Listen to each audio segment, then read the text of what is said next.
Hello, listener, and welcome to Book 6, Chapter 19 of Bite-Sized Tales, the audio flash fiction podcast. In today's story, our hero is a member of an ultra-secret agency. It's a secret, too, he must keep from some of his closest friends. The problem is, they are also members, but just don't realize it. Unknowing Agents, written and read by Chris Hussey. Jeremy Latham settled himself calmly and comfortably into the chair. It was not only his customary place to sit when they all gathered together, it was his favorite place to sit. While his seat didn't allow his back to be directly against the wall, it placed him close enough to allow a full view of the room, along with the stairs leading up to the next room. It was a habit he'd always had, even before joining the agency. It had taken some cajoling when he first integrated himself with the new group, but Jeremy had won out. With careful precision, he rested his briefcase on the table before him, then ran both hands across the faux leather surface of the case, feeling the details of the stitching under his fingers. It was smooth and cool, adding weight to the lie that lay inside. The lie under the false bottom of the case's interior. His hands moved down over the edges of the briefcase, then toward the front, where the metal clasps rested. He'd been warned sternly about security for the case, but Jeremy never really saw the need for the concern. Creating a personality quirk of being overly protective of the case worked better than any combination lock. No one would touch it out of respect. If not out of respect, then out of fear over how Jeremy might react if it was touched or opened. The dials on the case's locks were all set to 0. An unbreakable combination, Jeremy joked to himself. There were plenty of attempts to open the case, but they ended pretty quickly. The only one who ever persisted was Kelly. Despite the relationship the two shared, Jeremy never let her look inside, and she never really pressed the issue. Kelly carried plenty of her own emotional baggage, which Jeremy always showed respect for, and was happy to see that respect returned. No, in this regard, in almost every regard, deception was the order of the day, and that deception became the perfect security. His weekly hands across the case ritual complete, Jeremy looked at the others seated around the table and smiled. "Evening, everyone. How the hell are you?" His eyes ran around first to Alex, old t-shirt far too small for her heavy frame. Her hair hanging straight over an acne-scarred face bearing a healthy smile for her friend. Despite being physically unfit for her job, Jeremy respected Alex the most because it was the mind that mattered. The woman was one hell of an operations agent, even if she didn't know it. She'd saved their lives more times than Jeremy could count. Jesse was next, nearly the opposite of Alex. Jesse was rail-thin and gangly almost to the point of sickness. His social skills matched the awkwardness of his body, but around the command center, Jesse kept that in check. He was all business when it mattered, and everyone else tolerated his odd habits when off duty. Across from him, by design, was Kelly. Jeremy wanted to be seated next to her, and she wanted the same, but they both wanted the team cohesion more. If anyone else knew about the relationship, it might not only damage the team, but break it up. That wouldn't sit well with command. In fact, Jeremy was already breaking protocol by dating her. Ben was last. He was the mission administrator. Ben split the difference in body shape between Alex and Jesse, and was the only one on the team, save Jeremy himself, that could be considered to have a decent hairstyle. Ben liked to run the show, and he deserved to. Only Alex served more time, and she was too much in love with the down and dirty work to move up to be an MA. Ben liked the big picture, and the rest of the team was happy to let him have it. Jeremy always enjoyed it when Alex and Ben would get into dick-waving contests over protocol procedures, and who knew what better. All of these people were his friends. If the rest really knew what was going on, it might color their coming actions, and in the case of some, it might be too much for them to bear. This mission was too important. Jeremy needed everyone on their A game, even if they didn't realize they needed to bring it. Greetings returned Jeremy's way as he flipped the locks open on his case. Carefully, he pulled out the reference manuals and loose leaf folder with the mission notes along with his field agent profile. Then Jeremy's eyes hit on what was the worst part of the job in his mind. You sons of bitches are what ruin everything. The nerds in R&D had all kinds of pet names for them. Fate Finders, Chaos Cannons, on and on. Their actual title was Destiny Engines. Either way, R&D marveled at the simplicity of construction in relation to mission importance. That never impressed Jeremy. He hated them to the core, considering them horribly unreliable, unstable, and the worst piece of equipment an agent could have. Jeremy's opinion was colored, but how couldn't it be? He'd seen too many good men, women, and others die because of these things. Each report for every fallen agent left a mark on his heart. If Jeremy thought about it too much, deep guilt settled in from all the years when he was like Alex, Jesse, Ben, and even Kelly. Unknowing agents in a real battle against evil.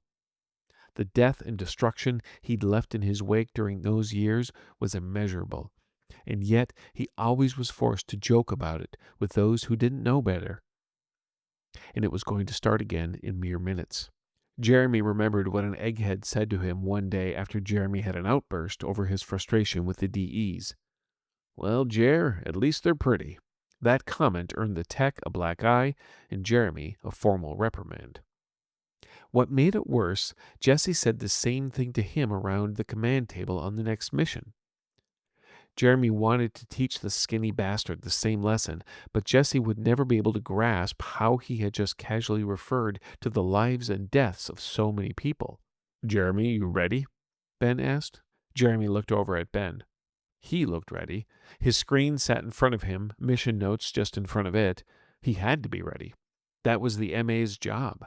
He needed to see everyone else at the table, to relay instructions and provide updates for the group. As the MA, he also needed to be the conduit to the dimension they'd be breaching, so Jeremy and the others could link up with the agents who were in the field. Ben, for all his 6'7", 200-pound frame, was the most critical component of the mission, even if he possessed no clue to what was really happening. I'm good, bud, Jeremy answered plainly. Traffic was a bitch again getting over here. That construction on 202 is really causing problems. Kelly looked up as she finished prep of her own agent profile, giving Jeremy a comically disapproving look. I told you to take McCullough over to Andre Lane, then across Locust. And I told you that way has too many stoplights, and it takes me past the mall, which is always busy. Not on this day or at this time, Kelly playfully poked back. She's right, Jer. It's way faster right now.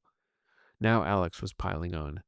Jeremy looked to Jesse for someone to be on his side, but he simply held up his hands in surrender. Jeremy couldn't help but think to himself that Jesse's arms and splayed fingers looked like pale palm trees. Well, I still don't like the stoplights. Jeremy paused, searching for a way to end the argument. An idea popped in, but he searched for something better. Finding none, he settled on his first. Makes for bad gas mileage. That drew groans from most of the agents, but Alex gave a conciliatory nod. It was time to get back to task. You good to go, Jess? Jesse looked up and toward Jeremy as he set his Destiny engines in front of him, finishing his prep. Huh? Yeah. He paused, looking back down toward his lap, then back up at Jeremy. All ready. The sliding of Ben's chair and his standing meant that the mission was about to begin. It was time. He stole one last look toward Kelly, who returned the look with a wink. Jeremy let a small smile show on his lips. He then slid his right hand down toward his briefcase, which now rested close by his legs. Finding the second brass stud that was positioned next to the lock release on the right side of the case, he gently touched it. A small tingle stung his thumb, followed by an ever so slight vibration in the briefcase as the gateway device activated. The conduit would silently open in seconds, and they'd soon find themselves in a new dimension, but still perceiving this one. Jeremy looked at Alex. She gave a slight shiver, the sign that the gateway device was not only active, but working. Kelly also seemed to adjust herself in her chair in reaction to the device. Jesse didn't move. Jeremy never understood why men never had a reaction to the device, but now wasn't the time. Ben spoke. "Take out your agent profiles. Kelly, get us started on the sit rep while I bring the portal into focus. Here we go, people." Jeremy smiled. He needed to. Everyone else was smiling. This was his favorite part of the job, the mission launch. He knew Ben wasn't really saying those exact words. In fact, he was saying something quite different. But Jeremy had been at this job for so long, his mind adjusted the terms and verbiage to what he was hearing. It was the surest sign of the reality of the training and looming mission.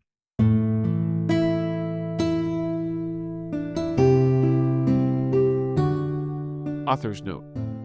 So this story, or this section of the story, is actually part of a larger story that I contributed to the Sojourn anthology for Fear the Boot many years ago. And there's actually technically, another 8,000 words that go to the story. But I found when I was looking at it that just this portion itself worked enough as a piece of flash fiction to create interest. Of course, what's really happening here, if you hadn't figured it out, is there's a group of friends playing a role-playing game, and one of them works for an agency to where they actually go and fight evil through the gateway of role-playing games. He has a device, of course, to transport the player's characters into the dimension where the conflict is taking place and the action is played out over the course of a tabletop gaming session. I always found this idea to be intriguing and, of course, was able to write an entire story about it with some deeper plot and stories. But I like this intro because I think it does set the stage well. Hope you enjoyed it.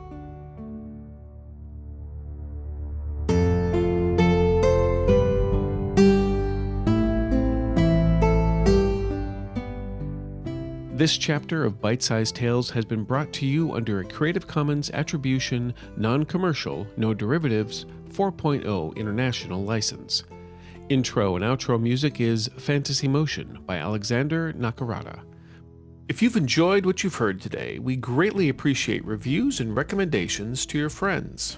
For more information about our authors, please visit bitesizedtales.com or follow us on Instagram at bite_size_tales or on Blue Sky at bitesizedtales.bsky.social.